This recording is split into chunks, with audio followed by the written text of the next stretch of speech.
Haleluya, shalom jemaat Tuhan. Kita bersyukur kalau hari ini kita boleh beribadah di tempat ini. Semua karena kebaikan Tuhan, semua karena kemurahan Tuhan. Saya percaya bahwa kekuatan Tuhan hari demi hari semakin bertambah di dalam kita. Dan kita percaya kita akan terus pegang janji Tuhan. Amin. Siapa yang rindu hidup di dalam janji Tuhan? Siapa yang rindu hidup di dalam janji Tuhan? Hari ini saya akan menyampaikan firman Tuhan. Bagaimana kita hidup di dalam janjinya. Ya, ketika kita memegang janji Tuhan, maka kita hidup di dalam janji Tuhan. Jadi ketika kita memegang janji Tuhan, maka kita akan hidup di dalam janji itu.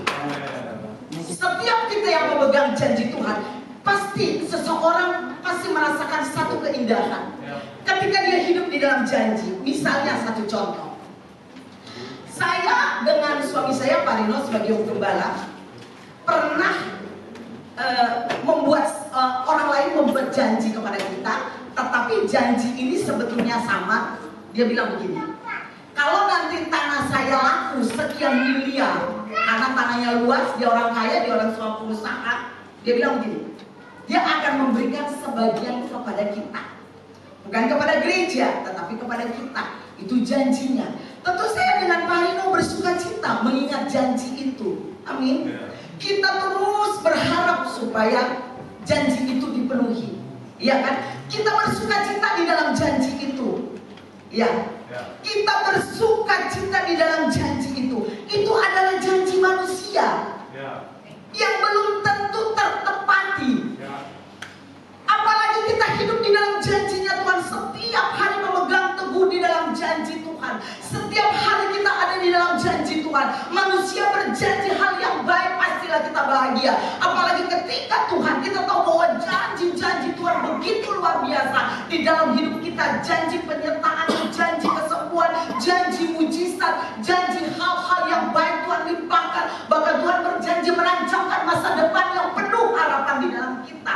Tentulah kita wajib berbahagia karena yang menjanjikan itu adalah setia. Mari kita baca bersama-sama di dalam Yesaya 55 ayat 11 bersama-sama dengan saya. 2-3 ya. Demikianlah firmanku yang keluar dari mulutku, pelan-pelan saja. Ia tidak akan kembali kepadaku dengan sia-sia, tetapi ia melaksanakan apa yang kuhendaki dan akan berhasil dalam apa yang kusuruhkan. Jadi dikatakan demikian. Demikianlah firmanku yang keluar dari mulutku, dari mulut Allah. Ia tidak kembali kepadaku dengan sia-sia. Firman itu tidak kembali kepada Allah, tetapi kembali kepada kita. Ia akan melaksanakan, dia akan melakukan apa yang Tuhan suruhkan. Dan dikatakan bahkan berhasil dalam apa yang kusuruhkan kepadanya. Mungkin ketika kita membaca ayat ini adalah hal yang membahagiakan. Ketika Allah perintahkan, ketika Allah suruhkan, maka itu akan jadi. Nah, kita melihat memiliki keyakinan penuh. Nah, apa itu hidup di dalam janji atau memegang janji Tuhan? Setiap kita memiliki keyakinan penuh akan kuasa Tuhan, bahwa Dia yang menjanjikannya setia, melaksanakan, dikatakan melaksanakan apa yang ku ini adalah Tuhan. Dikatakan tadi bahwa Dia menjanjikannya setia, melaksanakan apa yang Tuhan kehendaki. Jadi ingat, Dia menjawab doa kita, Dia menjawab kita sesuai dengan kehendaknya. Apa yang kuhendaki, bukan ku itu adalah Tuhan. Kita harus hati-hati baca firman Tuhan. Apa yang kuhendaki, bukan apa yang kita kehendaki. Tetapi dikatakan apa yang Tuhan kehendaki di dalam hidup kita. Ini kita perhatikan. Dan apa yang kusuruhkan kepadanya, kepada kita. Jadi Allah memerintahkan janji kepada kita sesuai dengan perkenanannya. Perhatikan, Allah menyampaikan janji kepada kita sesuai dengan perkenanannya. Makanya jangan suka klaim-klaim janji Tuhan kalau itu bukan dari Tuhan. Dulu kita tuh, kalau kamu pengen sesuatu, doakan.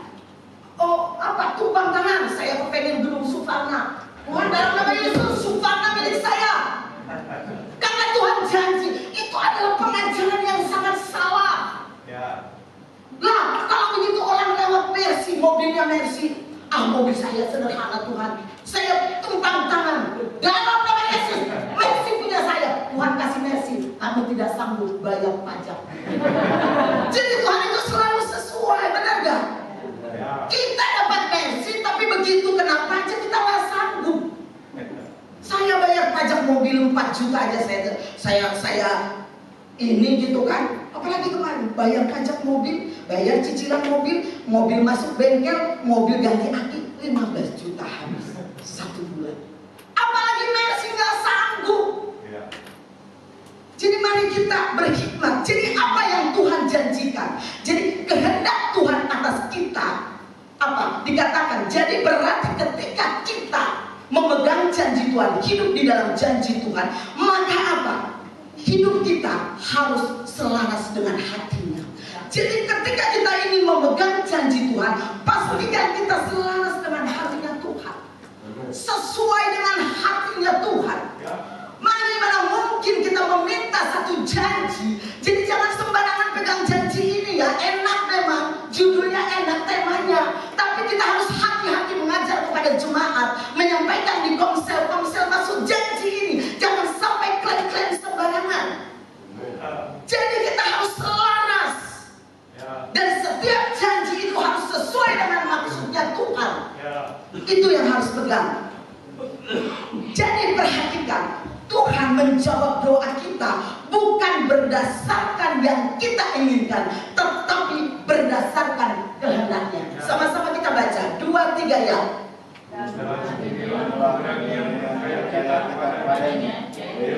Dia mengabulkan doa kita kalau kita meminta sesuatu kepadanya menurut kehendaknya. Oh bilang ya, menurut kehendaknya. Perhatikan ya, jangan dihilang-hilangi. Perhatikan bahwa dia akan memberi menurut kehendaknya, menurut kehendak Tuhan.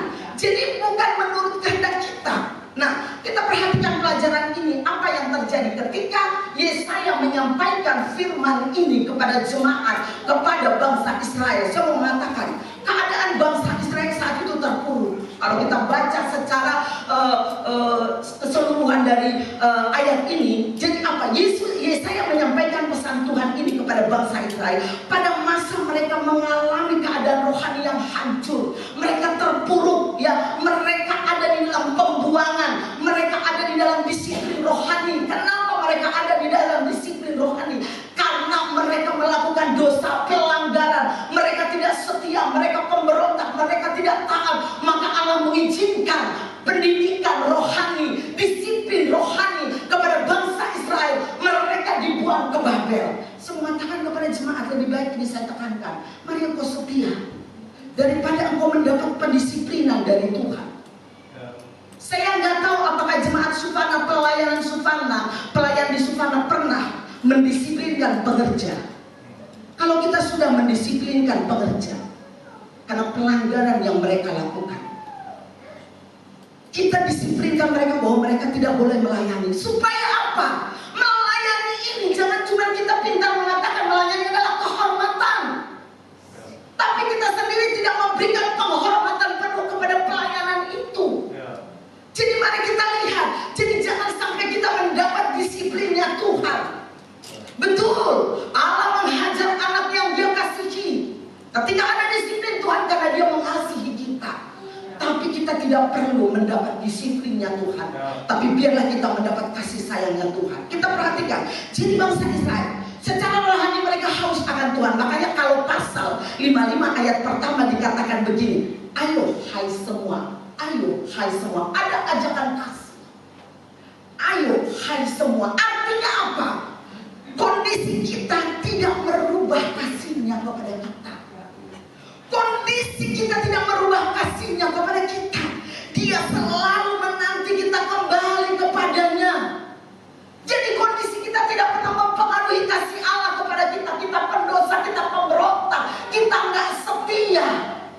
Tetapi marilah kita tidak mengalami pendisiplinan rohani seperti anak sulung. Dia juga mengalami anak bungsu, dia juga mengalami pendisiplinan rohani. Jadi ini mengatakan, kalau dikatakan kondisi kita tidak merubah kasihnya kepada kita, dia selalu menanti kita kembali kepadanya seperti anak yang hilang. Setiap hari Tapi bapaknya nunggu di depan pintu, berharap anaknya pulang. Bisa nggak sih bapak ini sebetulnya cari anak ini? Bisa nggak sebetulnya dia suruh orang-orang cari anak ini? Karena dia orang kaya, banyak pekerjaannya. Tapi bapaknya tidak melakukan itu. Kenapa? Dia kepengen bahwa kesadaran itu timbul dari hati anaknya, bahwa dia membutuhkan bapak di dalam hidupnya. Jadi mestinya kita tidak perlu dicari-cari. Tetapi apa? Kehausan akan bapak itu, kerinduan akan kasih bapak itu, kerinduan akan rumah bapak itu ada di dalam diri kita. Bukan berarti bapak itu nggak bisa cari, dia bisa. Tapi Allah Bapa tidak melakukan. Itulah gambaran Allah kepada kita. Kenapa Allah nggak pernah memaksakan kehendaknya kepada kita? Kemarin Bapak Gembala Saudara khotbah di Citra 6, dia katakan begini, bahwa apa? Ketika Tuhan melayani, banyak pengikut datang. Tapi Tuhan tantang bahwa orang-orang itu pergi. Bahkan ditantang murid-muridnya pergi. Nah, mau bagaimana? Mau tetap atau enggak? Karena kenapa? Tuhan tidak pernah kehilangan kok. Yang kehilangan itu kita. Tuhan gak pernah kehilangan karena Tuhan tahu dia mempunyai segalanya. Kenapa? Karena apa? Kita yang sebetulnya butuh Tuhan. Kita yang sebetulnya butuh gereja. Kenapa? Gereja itu memfasilitasi kita untuk kita datang kepada Tuhan. Kita yang harus kita pahami. Maka apa? Kalau kita hadir di tempat ini, itu karena kesadaran kita akan kebutuhan kita akan Allah. Karena tanpa Allah kita nggak bisa. Daripada kita klaim-klaim janji Tuhan, lebih baik kita setia. Percaya Dia yang tahu yang terbaik buat kita. Nah, saya sudah sampaikan tadi keadaan-keadaan. Mungkin hari ini keadaan kita sama seperti bangsa Israel. Secara rohani mereka haus. Nah, kondisi kita tidak berubah. Sekarang kita masuk kepada poinnya. Memegang janji Tuhan berarti kita hidup dalam janjinya. Lanjut, selanjutnya. Ya. Memegang janji Tuhan berarti kita hidup di dalam janjinya. Nah, orang yang hidup di dalam janji Tuhan itu seperti apa? Ini macet ya? Enggak apa-apa. Oke, saya akan lihat. Oke, ya. Hidup dalam janjinya. Nah, kalau kita hidup di dalam janjinya, hidup di atas firman, bukan keadaan. Amin. Kalau kita pegang janji Tuhan, kalau kita hidup di dalam janji Tuhan, mestinya kita hidup di atas firman, bukan keadaan kita, bukan situasi kita, bukan kondisi kita. Kita harus hidup di dalam firman itu, bukan keadaan. Banyak orang dia hidup dalam keadaannya dia menangisi keadaannya, dia menangisi kemiskinannya, dia menangisi masalah-masalahnya, dia menangis terus, seolah-olah dia dengan menangis, dengan dia meratapi semua selesai. Kalau semua selesai, baiklah kita meratap. Tapi tidak, kita harus punya iman. Kita harus hidup di dalam firman, bukan keadaan. Mari kita buka Roma 4 ayat 18 sampai 25. Ini agak banyak, tapi nanti supaya kita paham, jemaat paham cerita ini.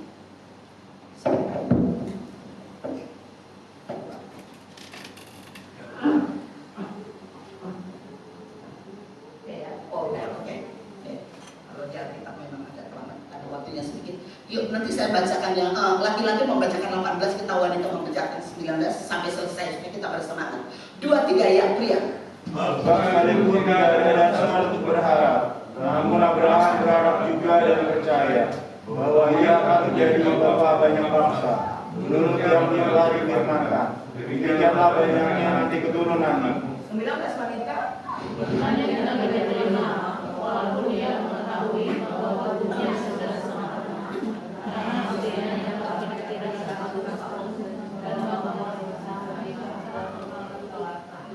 Ya, 20. Tetapi terhadap dia tidak tiba karena ketidakpercayaan. Malah ia diperkuat dalam imannya dan ia memuliakan Allah. Dengan penuh keyakinan bahwa Allah berkuasa untuk melaksanakan apa yang telah Dia janjikan. Karena itu hal ini diperhitungkan kepadanya sebagai kebenaran.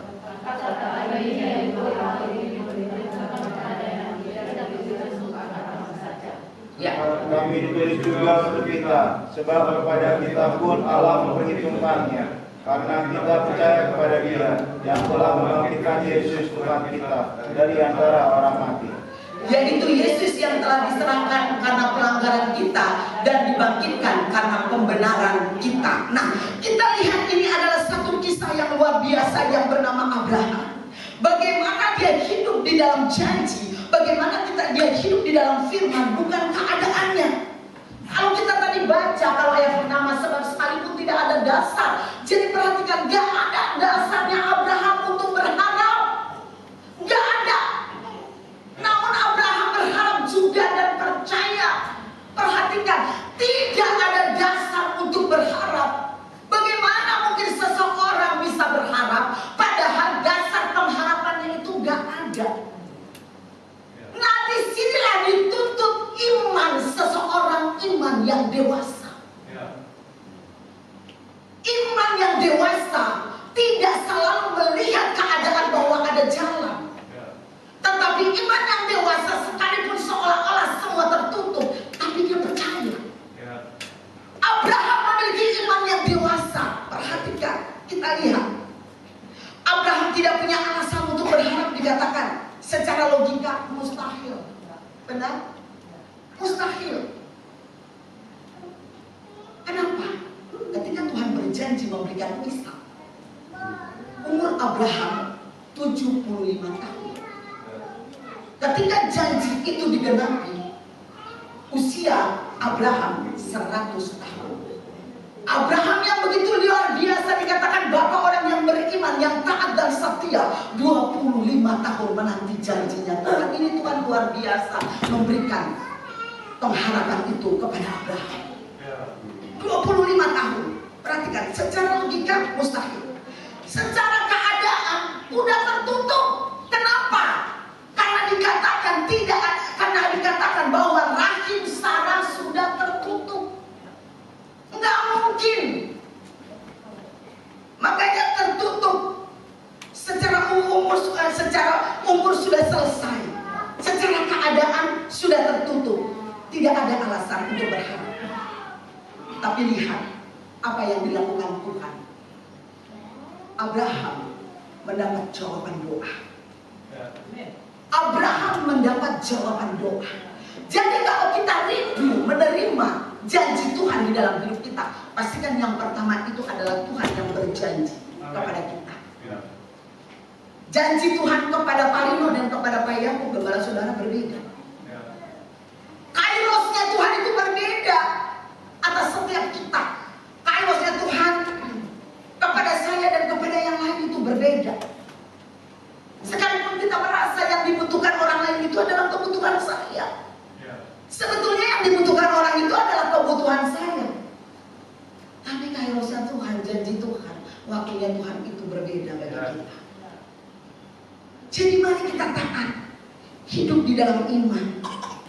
Jangan hidup di dalam keadaan, hidup dalam firman.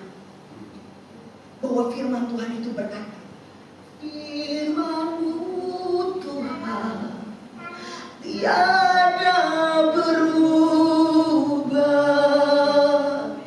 dahulu sekarang selama-lamanya tiada berubah. Firman-Mu Tuhan penolong hidupku, hatiku telah siap Tuhan memegang janji-Mu. Ini lagu lama, tapi saya diberkati selalu dengan pujian ini. Ini lagu jadul. Saya memang lebih suka kepada lagu-lagu yang mengagungkan Tuhan. Saya lebih suka lagu-lagu yang profetik. bahwa penyembahan itu kepada Allah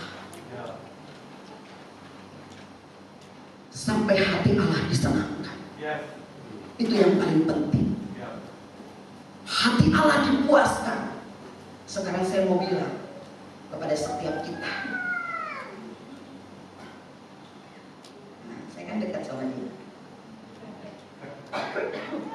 Kita dekat saya. Dan dia masih kuliah terus tadi. Saya janji. Saya puji kamu, ya dong. Nah, pujian itu sebetulnya milik kamu kan? Iya dong, bukan milik saya, ya kan? Nah, ketika saya menyembah kamu, saya menyembah Tuhan, berarti sebetulnya yang dipuaskan itu kita apa Tuhan? Tuhan. Itu yang harus kita pastikan di dalam diri kita. Pastikan Tuhan dipuaskan. Ketika kita memuji, ketika saya memuji, dia adalah David. Bahwa pujian itu saya tujukan kepada David, dan David yang wajib disenangkan dan mendapat pujian itu, bukan saya, benar? Nah, begitu juga ketika kita memuji Tuhan, menyembah Tuhan, yang wajib disenangkan itu, yang wajib dipuaskan itu adalah Tuhan. Karena judulnya kita memuji Tuhan, bukan memuji kita. Itu yang harus kita belajar.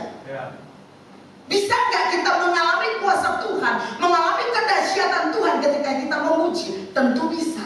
Tetapi tujuan utama kita dalam pikiran kita harus murni. Itu adalah pujian untuk Tuhan. Kalau kita mendapat sesuatu itu impact-nya saja. Itu yang paling penting. Jadi janji itu pun demikian. Kita memegang janji itu harus sesuai. Masa penantian memang tidak mudah, tetapi Tuhan Sang Pemberi kekuatan akan memampukan kita sampai penggenapan janji itu terjadi dalam hidup kita. Kita pegang janji, kita pegang apa yang Tuhan janjikan kepada kita. Kalau Pak Rino selalu bilang, apa tanah Kanaan yang Tuhan berikan kepadamu? Janji apa sampai harus, dan engkau harus apa? Masuk ke tanah Kanaan itu, menikmati janji itu. Bangsa Israel gak ada menikmati janji Kanaan itu.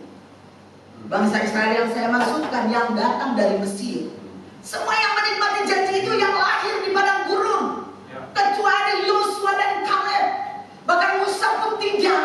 Kasihan Musa ya, gara-gara umatnya. Makanya ya, jangan dibikin emosi gembala-gembala yang tadi nggak masuk ke tanah Kanaan. Kasihan, emosi dia. Kayak mana? Ya kan? Iya. Akhirnya dia nggak menikmati Kanaan, padahal dia ngomong Kanaan terus. Ya sampai ya Pak ya. Jangan emosi kepada jemaat. Tolong jemaat juga tidak memberi emosi kepada gembala ya, sama-sama. Oke? Oke. Nah, kita slide yang kedua supaya kita cepat pulang. Yang kedua, slide yang kedua, boleh bantu saya? Hidup dalam janji adalah mati terhadap kehendak sendiri. Aduh Tuhan, susah. Mati terhadap kehendak sendiri. Gimana caranya sih Tuhan mati terhadap keinginan-keinginan sendiri? Kalau kita mati terhadap kehendak sendiri, berarti kita nggak punya kehendak dong. Amin, serius. Serius sambalnya. Hebat lu itu. Jadi PDP tuh saya David. Kita tetap punya kehendak. Kalau nanti kita kok nggak punya kehendak gimana dong? Tetapi kehendak sendiri yang harus kita matikan. Yes, kehendak sendiri yang harus kita matikan. Tetapi kita masih tetap memiliki kehendak. Contoh kehendak sendiri, sudah dapat mobil, contohnya sudah dikasih satu mobil, aku pengen mobil yang lebih mewah. Nah itu bisa jadi kehendak sendiri. Itu yang harus kita matikan. Itu yang harus kita matikan. Nah, yang seperti itu tetapi kita masih tetap memiliki kehendak. Mari kita baca bersama-sama 2-3 ya, Ibrani 11 ayat 8, 2-3 ya. Karena iman Abraham taat ketika dia dipanggil untuk berangkat ke negeri yang akan diterimanya menjadi milik usahanya. Lalu ia berangkat dengan tidak mengetahui tempat ia tuju. Inilah gambaran yang mati terhadap diri sendiri, nggak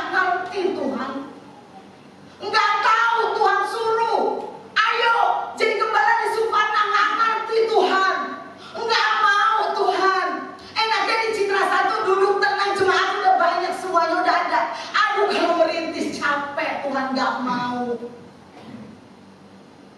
Nah itu yang harus kita matikan. Banyak loh orang nggak mau taat kepada panggilan Tuhan. Karena kenapa? Dia mau tinggal di zona nyaman.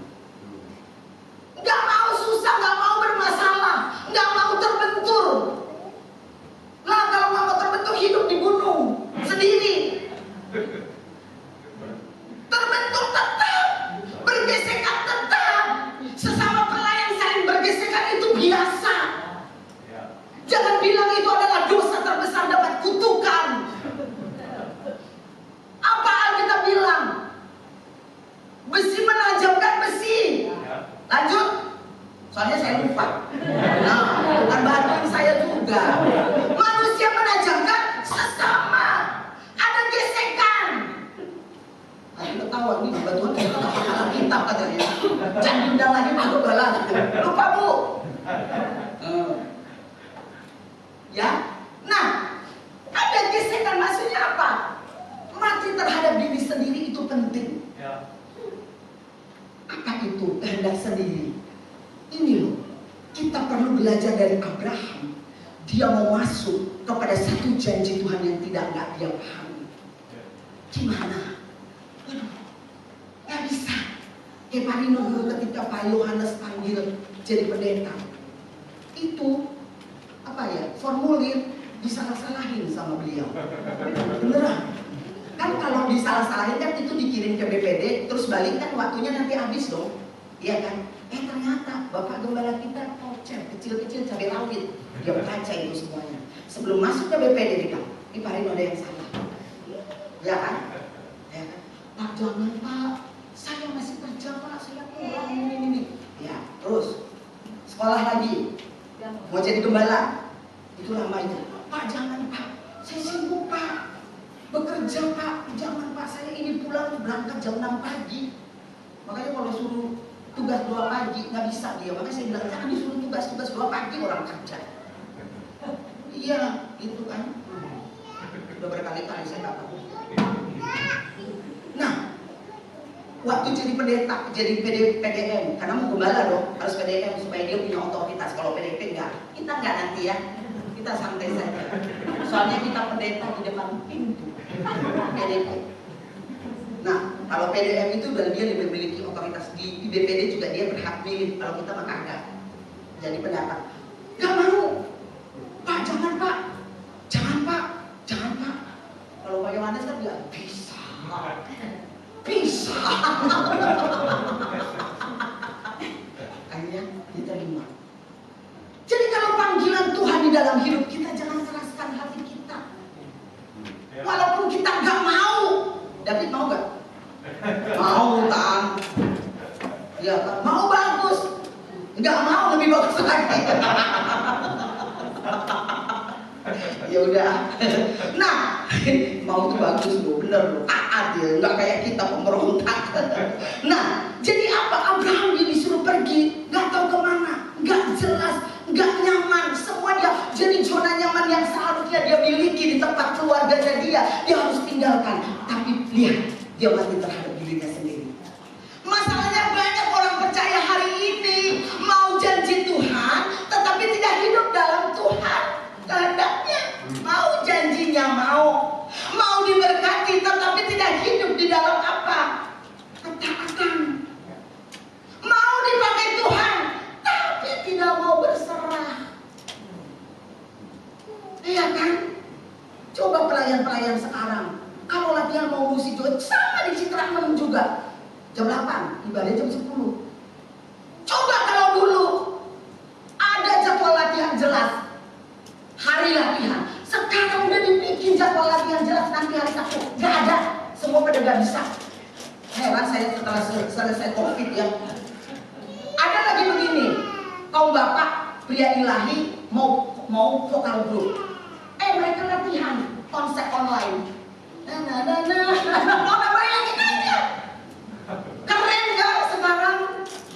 Iya kan, gak mau, susah bayar harga. Iya kan? Suruh pemuritan, di sini udah belum? Kingdom karakter.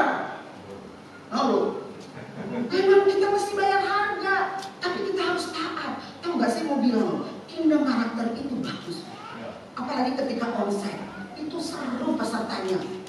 Di Citra 6 tadi malam juga, sesi keempat, itu mereka setiap kali kalau udah onsite, Pak cepat banget selesainya Pak, masa cuma ngobrol share. Itu benar. Yang paling saya lihat di Kingdom karakter itu, memang itu tentang kepemimpinan, tapi kedekatan satu dengan yang lain para pemimpin. Ya, kedekatan dan kedewasaan rohani. Sebentar lagi kita udah mau selesai, udah mau syukuran. Memang bayar harga. Hari Sabtu bayangin, Pak Nino ini kerja Senin sampai Jumat. Sabtu dia mesti ngajar Kingdom karakter. Gak ada waktu istirahat. Tapi begitulah kita di dalam Tuhan. Mari kita bersemangat. Mari kita tetap setia. Mari kita tetap amal. Hidup di dalam mati terhadap kehendak kita sendiri. Kita naikkan kehendak Tuhan dalam hidup kita. Mati terhadap kehendak sendiri menuju pintu mujizat. Udah, gak usah deh. Saya pernah, nih secerita, pernah mengadopsi anak. Saya tahu itu kehendak sendiri. Saya diam-diam. Koko-koko saya aja juga berdua. Mereka ini kan bukan kayak koko, udah kayak kita udah keluarga. Iya kan? Ya kan satu bapak di surga beda maknya. Ya kan? Saya nggak kasih tahu. Udah mau datang itu anak baru saya kasih tahu sama semua gitu kan. Tapi tahu nggak di dalam hati saya? Makanya hati-hati ya kita. Tuhan tahu hati saya. Tahu nggak? Saya berpikir gini. Saya sudah ngaku sama Tuhan, sama jemaat juga saya udah minta mengaku dan saya minta ampun secara pribadi pada Tuhan. Hanya gini, kalau saya punya bayi, tentu saya tidak dipaksa dong untuk mengikuti apapun kegiatan di gereja. Ya dong, ada doa, nggak wajib saya datang. Ada ini, nggak wajib saya datang. Itu dalam pikiran saya jahat. Suami saya juga nggak tahu. Ya kan? Itu ada di dalam hati saya, hati-hati. Saya minta ampun sama Tuhan, itu nggak benar hati saya. Artinya nanti akan saya sibuk di dalam kepengurusan anak saya ini, dan orang lain juga tidak pasti akan memakluminya.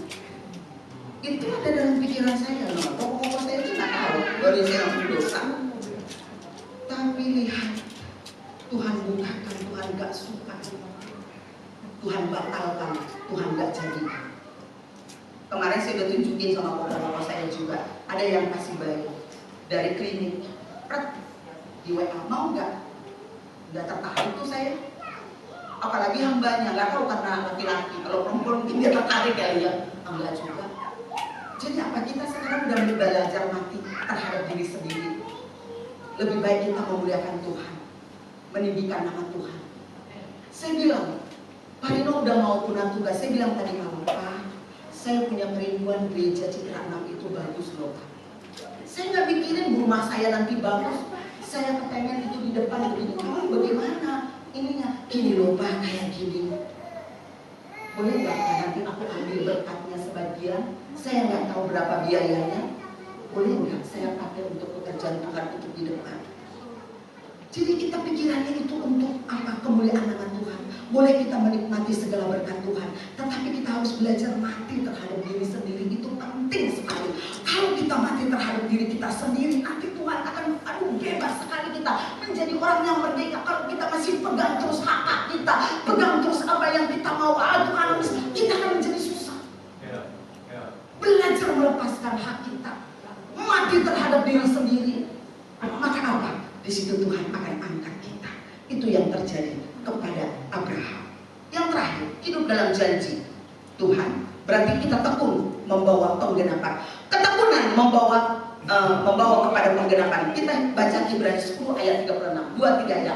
Sebab kamu memerlukan ketekunan supaya sesudah kamu melakukan kehendak Allah, kamu memperoleh apa yang dijanjikan itu. Jadi untuk memperoleh janji itu, untuk hidup dalam janji, menerima janji, kita harus tekun. Abraham dia tekun.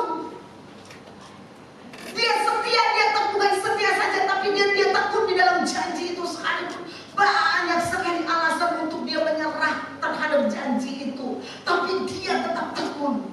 Apa yang Tuhan janjikan dalam hidupmu, mari tekun. Mari pegang janji Tuhan, menjadi orang yang dewasa rohani, menjadi orang yang memiliki prinsip iman yang benar di dalam hidupnya, menjadi orang yang dengar-dengaran dengan Tuhan. Kalau memang ini kehendakmu, Tuhan yang terbaik. Saya juga nggak bilang ya Pak bekerja ya Pak gini, tapi kalau kehendakmu Tuhan, buat segalanya menjadi baik. Amin. Nah itu anak-anak Tuhan tuh begitu, udah tua masih diberi pekerjaan. Tuh di Citra 1 banyak loh. Orang Citra 1 setia sih. Tuh Pak Sulis 74 tahun, kakek loh. Tapi Tuhan beri pekerjaan. Lo hamba masih bekerja. Anugerah loh. Anugerah, nggak gampang, tau nggak? Kalau saya baca semakin pekerjaan yang dipersiapkan lebih banyak, lebih sedikit daripada tamatan sarjana. Jadi ternyata banyakkan tamatan sarjana daripada pekerjaannya. Bayangin aja sekarang betapa sulitnya mencari pekerjaan. Tapi lihat orang-orang tua kita, teladan-teladan iman kita, mereka teladan iman yang mencintai Tuhan, masih tetap diberikan tempat-tempat yang terbaik. Sekarang masa sulit, saya percaya orang yang punya usaha lagi paceklik, lagi jatuh, ya kan? Orang yang isi bensin biasanya apalagi solar ya atau apa itu ya 800.000 itu menjadi 1.400.000. Gas 550.000 naik. Apa yang nggak naik? Kantong plastik kata tukang kue sama seperti harga emas. Ya, coba. Ayo, itu mau berharap sama siapa? Kalau kita nggak berharap sama Tuhan. Ayo, kita cinta Tuhan. Ada lagi bilang begini, karena perang ini dia bilang, saya mau pindah ke kampung. Kalau di kampung kan masih ada ubi mau dimakan. Kemana-mana jalan kaki. Lah, saya bikin perangnya. Kan? Terus ada lagi yang bertanya kepada kita bagaimana dengan perang ini? Apa yang disampaikan kepada jemaat nggak ada? Atau di sini disampaikan gembala nggak ada? Berdoa supaya perang selesai. Udah gitu. Jadi mari kita tekun di dalam kondisi-kondisi yang gak baik. Tuhan selalu memberikan kita pertolongan. Perhatikan, jangan takut masuk dalam proses. Yusuf tekun dalam penderitaan sebelum dia menjadi nomor 2. Daud tekun dalam proses sebelum dia menjadi raja. Allah suka dengan proses. Dia gak suka dengan instan. Mari kita hidup di dalam ketaatan dengan proses yang Tuhan izinkan kepada kita. Jangan takut kepada proses. Cuma Tuhan di tempat ini kalau ada masalah jangan takut ya. Jangan takut. Ada Tuhan. Kenapa saya bilang? Saya mau bilang pencobaan yang engkau alami adalah pencobaan biasa. Oke? Dibilang biasa. Kenapa biasa? Kenapa biasa? Karena ayat di bawah. Waktu kamu dicobai, siapa yang memberikan jalan keluar? Tuhan yang memberikan jalan keluar. Makanya dia katakan pencobaan biasa. Kalau kita gak ada pencobaan yang biasa, semua luar biasa. Anak telat sekolah aja kita udah stunning, udah pasti. Saya aja kalau Pak Nino telat, kenapa ya ini kok belum sampai? Itu alami. Nggak mungkin enggak gitu. Tapi dikatakan bahwa apa? Pencobaan yang kamu alami biasa pada waktu kamu dicobai. Kenapa biasa? Karena pada waktu kita dicobai maka Tuhan akan memberikan kita jalan keluar supaya apa? Dapat menanggungnya. Dapat. Jadi jalan keluar itu bukan jawaban doa, bukan jawaban masalahmu. Baca firman itu teliti. Tapi apa? Dapat aku menanggungnya. Jadi ketika masalah itu pun belum selesai, tetapi kita tetap hidup di dalam sukacita dan damai sejahtera sekalipun keadaannya tidak berubah. Itulah maksud 1 Korintus 10 ayat 13 itu. Bukan memberikan jalan keluar, tetapi supaya engkau sanggup menanggungnya. Contoh, saya belum diberikan keturunan sampai sekarang. Umur 25 tahun menikah. Masalah itu tidak lagi membebani kita. Tetapi sekalipun itu belum ada, tetap berharap, tetap percaya. Siapa tahu kayak Sarah saya kan, jadi masuk TV, diwawancarai, Bu, Ibu usia berapa? Usia 50. Saya kan sekarang ibu 53 tahun. Mana tahu hamil 54 kan atau 55. Jadi viral. Ini cuma siapa Citra Family, gembala siapa Yohanes Sarjono. Dicari lagi Pak Yohanes Sarjono kan. Terus ini sahabatnya, Okoma, Yakub Haris, dicari lagi. Dicari lagi Mas Sutanto. Ya kan, ya itu kan cuma sinetron dalam pikiran. Tapi siapa tahu sinetron itu jadi kisah nyata. Enggak pernah tahu. Jadi saya mau bilang, mari kita bersukacita menyanyikan firman Tuhan. Saya rindu jemaat Tuhan tetap bersukacita. Apapun masalahmu, apapun keadaanmu, mari kita tetap bersukacita. Karena Allah yang berjanji setia di dalam hidup kita. Yang terakhir, orang yang berjalan dalam proses akan melihat tangan Tuhan bekerja pada waktunya. Tuhan Yesus memberkati. Mari kita bangkit berdiri. Haleluya. Kita katakan meskipun tak mengerti apa yang Tuhan alami, tetapi kita yakin bahwa Tuhan adalah pertolongan kita. Dia adalah jawaban dalam hidup kita. Saya tidak mengerti jemaat Tuhan hari ini apa yang dirasakan. Apakah membawa beban berat persoalan? Tetapi Tuhan mengasihi engkau. Pegang janji Tuhan, sebab Dia yang berjanji adalah setia.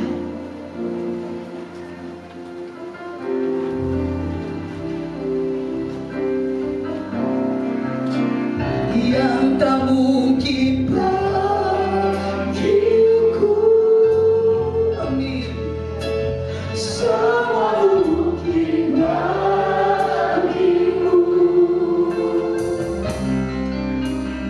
Hanya Engkaulah jawaban hidupku.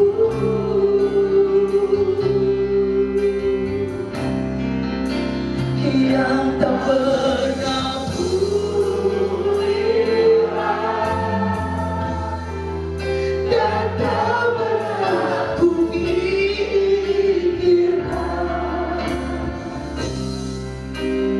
itu yang Kau sediakan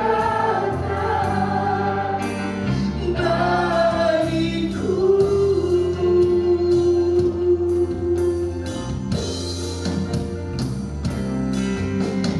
Meskipun tak ku mengerti apa yang ku alami, namun ku yakin Tuhan punya rancangan terbaik. Meskipun tak ku mengerti, biarkan ini menjadi doa kita. Apa yang ku alami, namun ku yakin Tuhan punya rancangan terbaik. Pertolonganku Yesus datang darimu, Yesus yang ku percaya.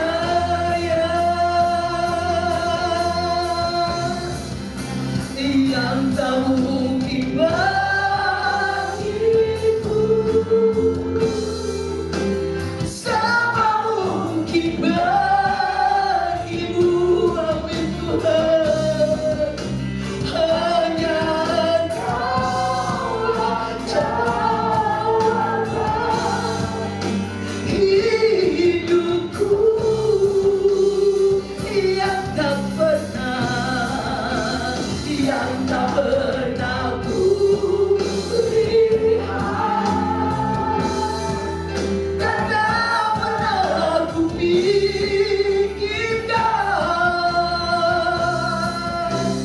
itu yang Kau sediakan bagiku. Angkat tanganmu bagi engkau yang merindukan janji Tuhan.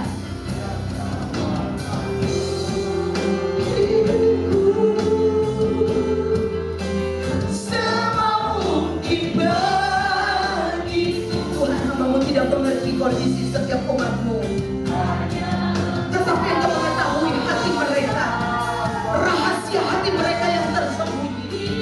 Aku berdoa dalam nama Tuhan Yesus, Engkau menjelma mereka yang membutuhkan Tuhan, yang membutuhkan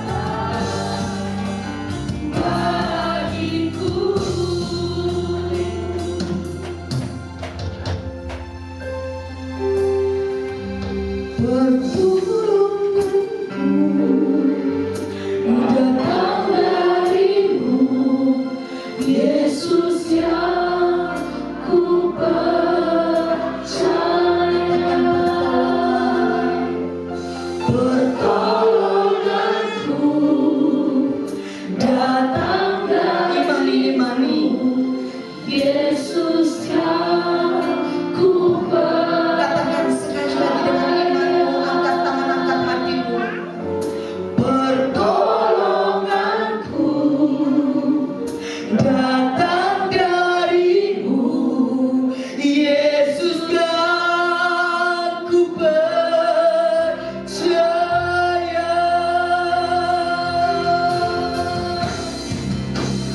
Yang kamu bagiku. Saya mau undang Bapak hambanya, Bapak Pendeta Madia Stefanus Tino berdoa. Hanya Engkau, hanya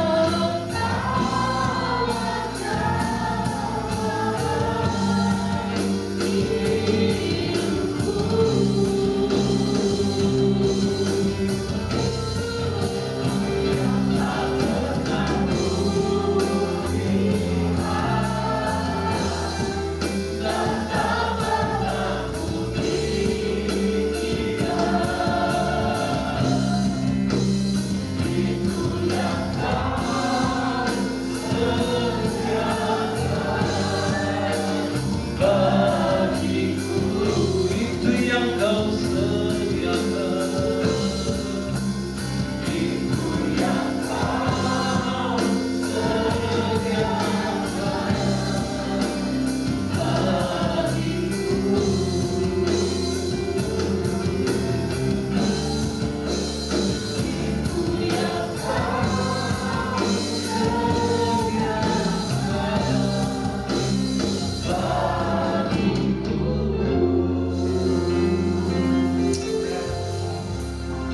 Kami percaya Tuhan bahwa yang terbaik sudah Tuhan sediakan bagi setiap kami.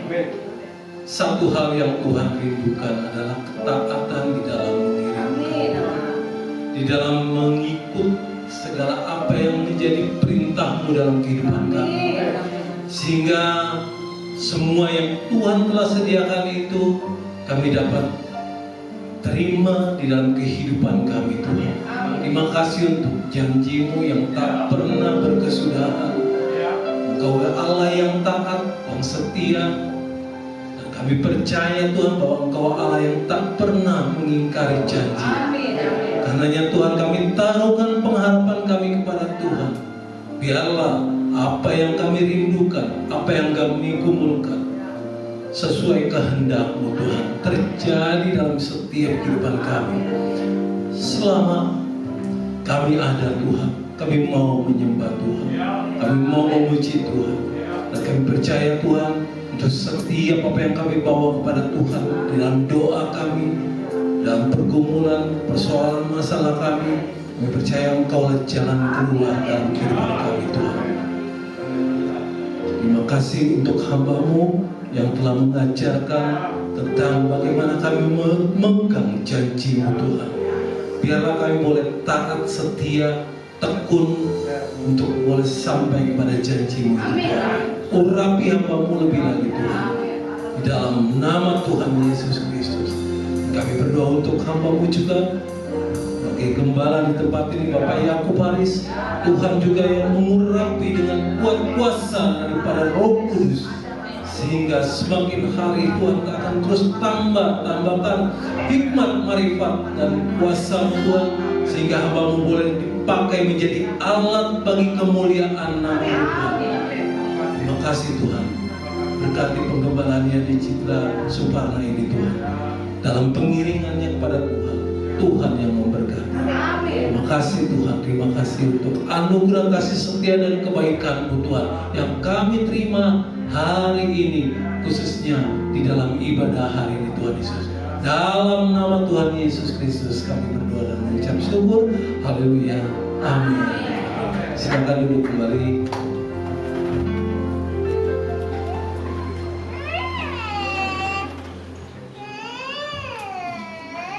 Shalom Bapak Ibu Saudara sekalian. Sebelumnya kami segenap gembala staf mengucapkan terima kasih banyak untuk hambanya Ibu Siti Rohani yang telah memberkati kami semua. Bapak Ibu merasa terberkati hari ini, boleh angkat tangannya.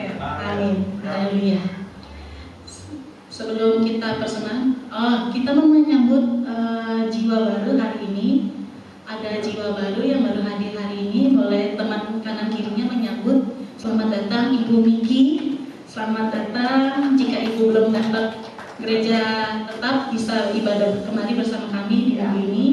Dan untuk Bapaknya, selamat datang Bapak. Tuhan Yesus memberkati. Jika Ibu Bapak belum ada gereja tetap, bisa kembali hadir untuk ibadah di minggu ini. Oke, kita sebelum memberikan persembahan, saya rindu untuk membacakan satu ayat di Mazmur 37 ayat 25. Dahulu aku muda, sekarang telah menjadi tua, tetapi tidak pernah kulihat orang benar ditinggalkan atau anak cucunya meminta-minta roti. Amin untuk kebenaran firman Tuhan. Ayat ini mengingatkan kita bahwa Tuhan merupakan pribadi yang setia. Dia tak pernah meninggalkan anak-anaknya, dan semua yang kita miliki hari ini, kita nikmati hari ini, itu semua berkat anugerah dari Tuhan. Penyertaan Tuhan yang sempurna dalam hidup kita. Sehingga mari kita siapkan hati kita memberi dengan ungkapan syukur kita kepada Tuhan, karena Tuhan telah memberikan yang terbaik untuk kita. Kita siapkan hati kita bersatu di dalam doa. Bapa kami yang surga, terima kasih Tuhan. Kami sungguh bersyukur ya Bapak, kalau hari ini kami diberikan kesempatan satu kali lagi untuk memberkati dan memberikan apa yang ada di pada kami ya Bapak. Kiranya Engkau kuduskan persembahan kami ya Tuhan, sehingga melalui persembahan kami dapat berkenan di hati-Mu ya Bapak, dan dapat menyenangkan hati-Mu ya Tuhan. Dan kiranya melalui persembahan ini dapat menjadi berkat bagi gereja kami ya Bapak, khususnya untuk pengembangan gereja kami dan ke lingkungan sekitar kami ya Tuhan. Terima kasih ya Tuhan, kami siap untuk memberi dengan sukacita. Hanya di dalam nama Tuhan Yesus kami telah berdoa dan syukur. Haleluya, amin. Untuk petugas boleh dipersilakan. Untuk persembahan dapat melalui QRIS yang tertera ataupun melalui amplop yang telah dibagikan hari ini. Sambil persembahan kita membaca untuk pengumuman sepekan. Ya, hari Kamis kita akan ada ibadah untuk kenaikan Isa Al-Masih. Akan dilayani oleh Bapak Pendeta Rudi Dion Susanto di tempat ini jam 9 pagi. Jadi Bapak Ibu yang nggak ada jalan-jalan boleh ikut hadir bersama-sama ibadah bersama kami di hari Kamis jam 9 pagi di tempat ini. Lanjut, Minggu seperti biasa juga tetap ada ibadah dengan akan dilayani oleh Bapak Pendeta Sutanto di tempat ini juga di jam 9 pagi dengan tema yang sama, tetap di memegang janji Tuhan.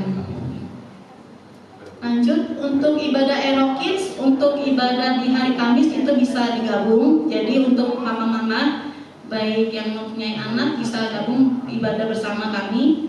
Untuk Erokids hanya ada di hari Minggunya di jam 11 siang.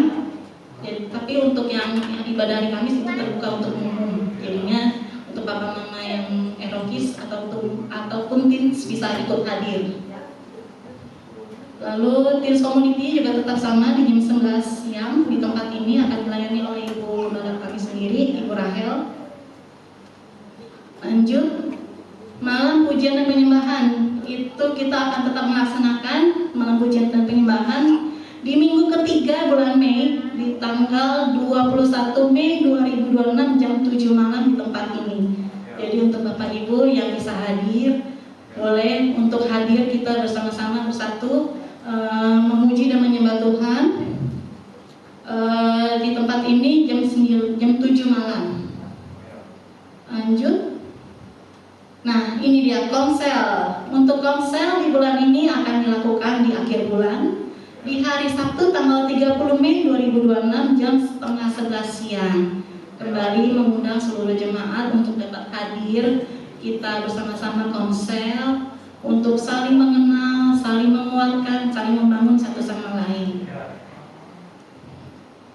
Oke, ini untuk kontak sekretariat ada sedikit perubahan untuk nomor kontak sekretariat karena nomor yang sebelumnya ada sedikit kendala, jadinya kita mengubah sementara di nomor 0812 90248157. Mungkin Bapak Ibu bisa catat kembali nomor ini. Jika ada yang mau dilayani, boleh hubungi di nomor ini di 081290248157 ataupun melalui IG kami di GBI Citra Fam_D_SS, serta kita juga ada kanal YouTube di GBI Citra Family Supana Sutra. Oke, sekian untuk pengumuman minggu ini. Tuhan Yesus memberkati. Kita satu hati kita menutup ibadah hari ini di dalam doa. Bapa kami di surga, terima kasih Tuhan. Terima kasih untuk segala anugerah dan kebaikan-Mu sampai hari ini ya Bapa. Terima kasih Tuhan untuk ibadah yang indah yang Kau berikan pada hari ini ya Tuhan. Kiranya kami sungguh bersyukur ya Bapa atas segala kasih setia-Mu yang Kau berikan pada kami sampai hari ini ya Tuhan. Ya Bapa, kami bersatu hati untuk berdoa kepada Ibu Siti sebagai saluran berkat kami pada hari ini ya Bapa. Kiranya Engkau berkati beliau dimanapun beliau melayani ya Bapa. Berkati suaminya Bapak Stefanus Rina ya Bapa di dalam pelayanannya juga ya Bapa. Kiranya Engkau berkati kesehatan mereka, berkati pekerjaan mereka, pelayanan mereka ya Bapa. Dimanapun mereka berada, nama-Mu saja yang ditinggikan dan dimuliakan ya Tuhan. Kami juga tak lupa berdoa untuk Bapak Gembala kami beserta Ibu Rahel ya Bapa. Mungkin Bapak Gembala kami sedang kurang sehat ya Bapak hari ini, tapi yang Bapak yakin percaya ya Bapak, dengan juru-juru ya Bapak, Engkau telah menyembuhkan Bapak Gembala kami hari ini dalam nama Tuhan Yesus Kristus. Kami sungguh bersyukur ya Tuhan untuk ibadah hari ini ya Bapak. Kiranya Engkau berkati Gembala kami dimanapun Gembala kami berada ya Bapak. Terima kasih Bapak, terima kasih Tuhan. Kami juga tak lupa berdoa untuk ibadah Erokins dan Erotins hari ini ya Bapak. Kiranya Tuhan juga beracara di ibadah kami ya Tuhan. Kiranya juga melalui ibadah Erokins dan Erotins, anak-anak bisa semakin mengenal Engkau ya Bapak, mengenal pribadi-Mu yang begitu setia menjaga anak-anak ya Tuhan. Terima kasih Bapak, terima kasih Tuhan. Kami juga berdoa untuk lingkungan kami ya Bapak, Suparna, Lavon dan sekitarnya ya Bapak. Kiranya Engkau penuhi damai sejahtera yang daripada-Mu ya Bapak. Kiranya Engkau lingkupi lingkungan kami ya Bapak, sehingga lingkungan kami dapat penuh dengan damai dan sukacita ya Tuhan. Terima kasih ya Bapak, terima kasih Tuhan. Kami juga tak lupa berdoa untuk negara Indonesia kami yang tercinta ya Bapak. Kami tahu ya Bapak, mungkin saat ini ekonomi sedang tidak menentu ya Tuhan, tapi kami yakin dan percaya karena kami pegang janji-Mu ya Tuhan. Kiranya Engkau kuduskan ya Bapak, Engkau berkati para pemimpin kami ya Tuhan. Berikan pemimpin kami hati yang takut akan Tuhan, sehingga dapat menjadi berkat bagi bangsanya ya Bapak. Terima kasih ya Bapak, terima kasih Tuhan. Kami juga tak lupa berdoa untuk jemaat-jemaat-Mu yang telah setia hadir di tempat ini ya Bapak. Engkau tahu apapun permasalahan mereka saat ini ya Bapak. Engkau tahu apa keadaan mereka saat ini ya Bapak, baik yang sedang sakit, sedang lemah ya Bapak. Kiranya Engkau kuatkan ya Bapak, Engkau berikan mereka kesegaran ya Bapak, sehingga mereka dapat kuat dalam melakukan aktivitas mereka sehari-hari dalam seminggu ke depan ya Tuhan, sehingga mereka dapat berkumpul lagi di tempat ini untuk bersama-sama ibadah bersama kami ya Bapak. Dan kiranya juga Engkau memberkati jemaat-jemaat kami yang belum hadir hari ini ya Bapak. Engkau juga memberkati mereka dimanapun mereka berada, seperti Engkau memberkati kami hari ini ya Tuhan. Sebentar kami akan pulang ya Bapak, kami rindu untuk menerima berkat dari hamba-Mu. Kami sambut seluruh jemaat bangkit berdiri. Sungguh kami mengucap syukur, terima kasih Tuhan untuk firman-Mu yang mengajak kami untuk tetap taat setia di dalam mengiring dan mengikut Tuhan. Bahkan kami boleh terus memegang setiap janji Tuhan, berpengharapan penuh di dalam Tuhan, dan tekun untuk menantikan setiap janji-janji Tuhan digenapi di dalam kehidupan kami. Karena mari hari ini kita arahkan hati kita pada Yesus Tuhan, Juru Selamat kita, sambil kita mengangkat pujian yang terindah bagi Tuhan. Sampai detik. Terima kasih Tuhan.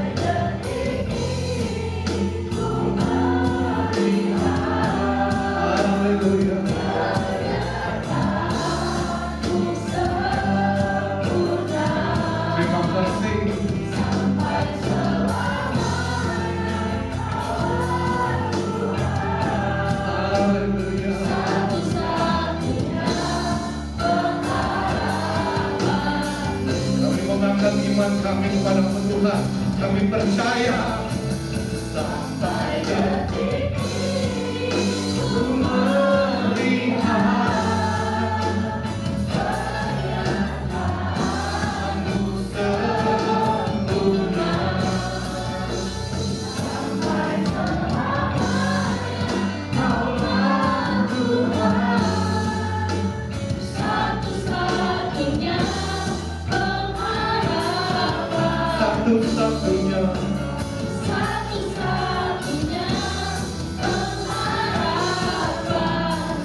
pengharapan, satu-satunya pengharapanku.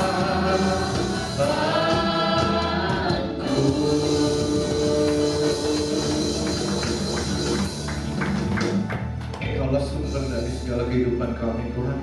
Satu-satunya kami mengandalkan setiap harapan kami kepadamu, dan kami percaya pengharapan kami di dalam Engkau tidak pernah mengecewakan. Kami mari angkat tanganmu untuk menerima berkat.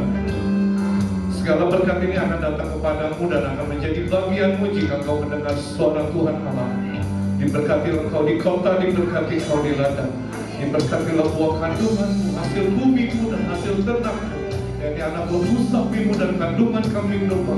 Diberkatilah bakulmu dan tempat adonanmu. Diberkati kau pada waktu masuk, diberkati kau pada waktu keluar. Terimalah segala berkat dari Allah Bapa, kasih sayang dari Tuhan Yesus yang tidak pernah terbatas di dalam persekutuan dengan Roh Kudus. Turun memberkati kehidupanmu, memberkati usahamu, memberkati pekerjaanmu, memberkati studimu, memberkati apapun yang kau lakukan, kau kerjakan dengan roh takut akan Tuhan. Dibuat Tuhan berhasil dan beruntung. Terima dan sambut seluruh berkat ini dengan penuh ucapan syukur di dalam